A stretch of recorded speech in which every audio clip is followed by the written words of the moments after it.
Mr. Naveen, you've now reached a high position in the PWD. Congratulations on your promotion. Please also convey my best wishes to Rama Bhabhi, said Rajiv Kumar to his childhood friend as they strolled through the park. The two often met during their early morning walks. If you really want to congratulate me, then come home and do it properly, Naveen replied with a laugh. Friend, so many years have passed, and you still walk alone. You should bring Bhabhi ji out sometimes, Rajiv teased. I tell her often, Naveen said, but she stays busy with the children. I've never been involved much, nor can I be. The children are grown up now, yet they don't take a single decision without their mother's advice.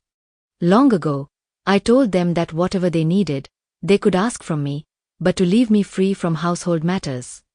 That's why, even though both my sons are married, they still cling to their mother like children. And not just the sons, even the daughters-in-law remain attached to her. Rajiv shook his head and said, You never shouldered the burden of family life, that's why, even at 65, you've escaped illness. The morning walk has its own charm, Naveen replied lightly. Say what you like, Rajiv said with a smile, but without the sacrifices of Bhabhi ji, your children would never have reached such heights. Everyone in society recognizes her devotion. You are the only one who manages to live happily on your own. As they talked, the two sat down on a wooden bench in the park. Just then, a 15-year-old boy came running toward them. Who is that running this way? Rajiv asked. Naveen lifted his head and looked. Oh, that's Mohan Lal's son. What could have happened to him? Which Mohan Lal? The one with the STD booth near your house? Rajiv asked. Look, he's coming straight to us. The boy, Chittu, reached them and stopped, gasping for breath.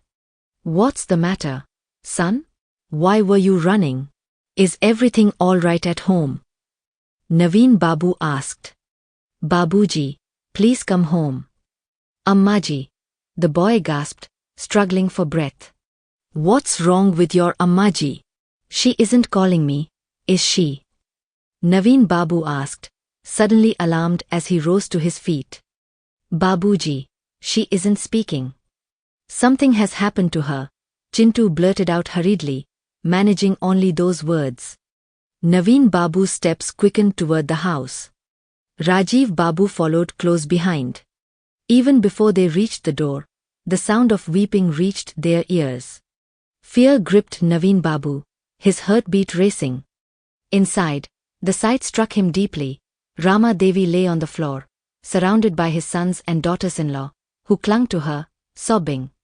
As soon as his father entered, Saurav, the elder son, rose and grasped his father's hand.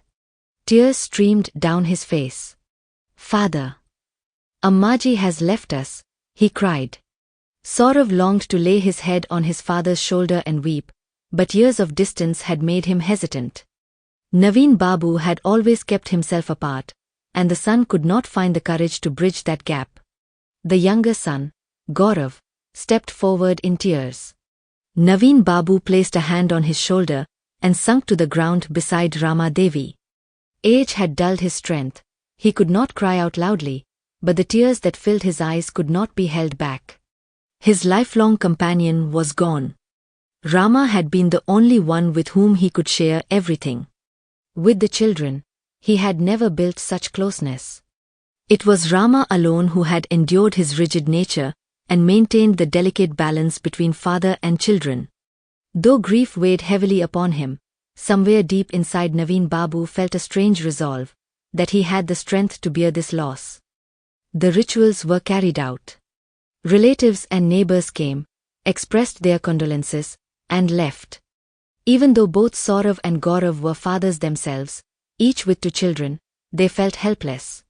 For them, their mother had not only been a mother, but also an irreplaceable source of strength and inspiration, guiding them towards successful lives. Both Saurav and Gaurav worked as engineers in multinational companies. A few days later, Saurav received an attractive job offer from a large firm, an opportunity he could not refuse. Unsure, He asked his father for advice. Naveen Babu, practical as always, said simply, "It's a good package, going is the right thing." Within days, Saurav moved with his wife and children to a distant city. Time passed. At home, Gaurav's wife took charge of the household with care and dedication, while Gaurav himself paid special attention to his father. Though work kept Saurav from visiting, he never failed to inquire about his father's well-being over the phone. Time rolled on, and eventually Naveen Babu retired. Retirement, however, brought little change to his nature. The distance he had always maintained from his children during Rama Devi's lifetime remained even after her death.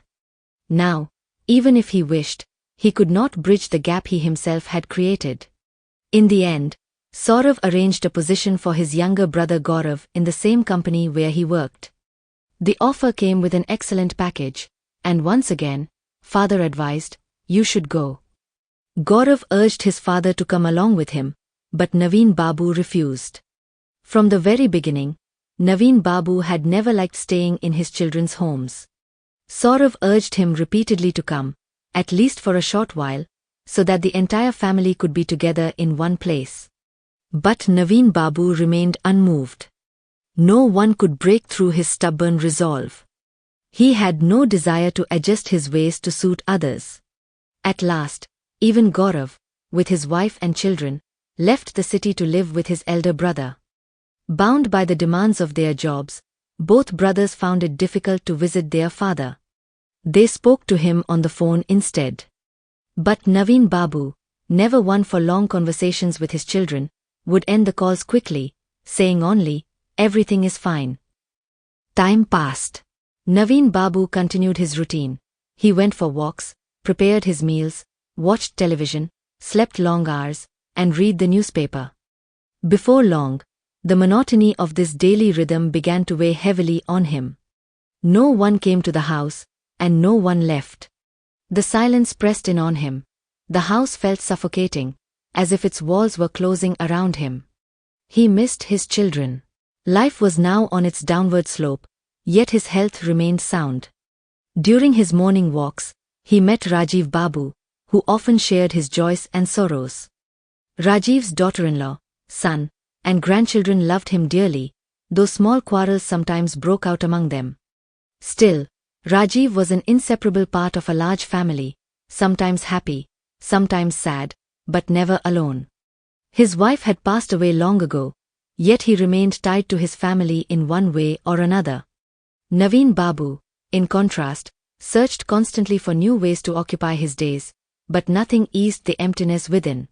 One morning, as they walked together, Rajiv Babu finally asked, "What's the matter, Naveen Babu? These days you seem rather sad.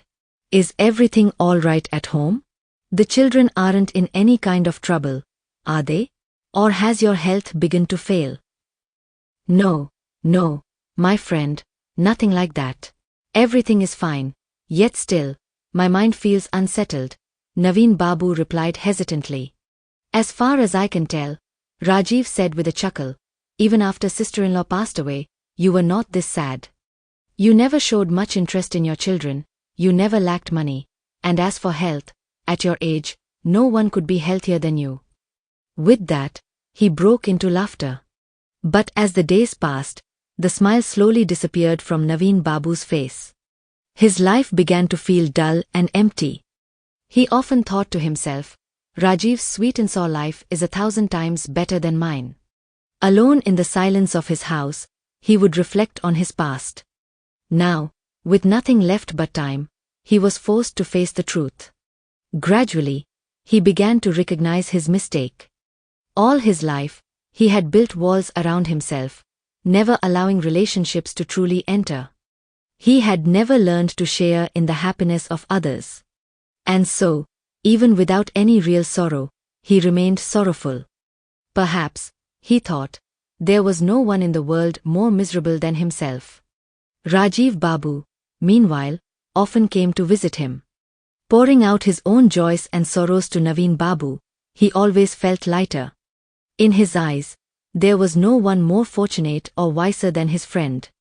He believed that a man living as Naveen Babu did, principled, detached, free from suffering, could never truly be unhappy. At times, Rajiv even felt a twinge of envy.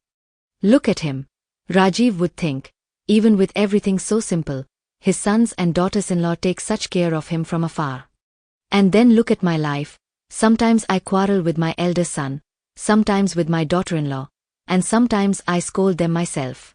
Yet, alongside the quarrels, there is so much love that none of us can bear to stay apart even for a single day. No matter what, I could never become like Naveen Babu. This thought had taken deep root in Rajiv Babu's mind. Meanwhile, Naveen Babu's sadness only grew heavier with time. Near his house stood an old age home, and one day he felt an urge to visit it. He decided to go, using the pretext of making a small donation. There, he found many others like himself, lonely, reflective, and searching for meaning. Within a short time, he became acquainted with several of them. Soon, during his daily walks, he began stopping there more often, sometimes spending long hours in their company. He would listen to their stories, offer comfort, and share his thoughts. Again and again, he reminded them that in both joy and sorrow, one should never abandon one's loved ones. He often said, when loved ones abandon us, it causes pain, but even within that pain, a kind of solace can sometimes be found. But when we abandon our loved ones, in that sorrow no trace of happiness can ever exist. Most people did not grasp the depth of his words, but within Naveen Babu they stirred a quiet ache. Slowly, his heart began to find a strange peace in the old age home. Despite his children's objections, he left everything behind and chose to live there permanently, devoting the rest of his life to the service of the home.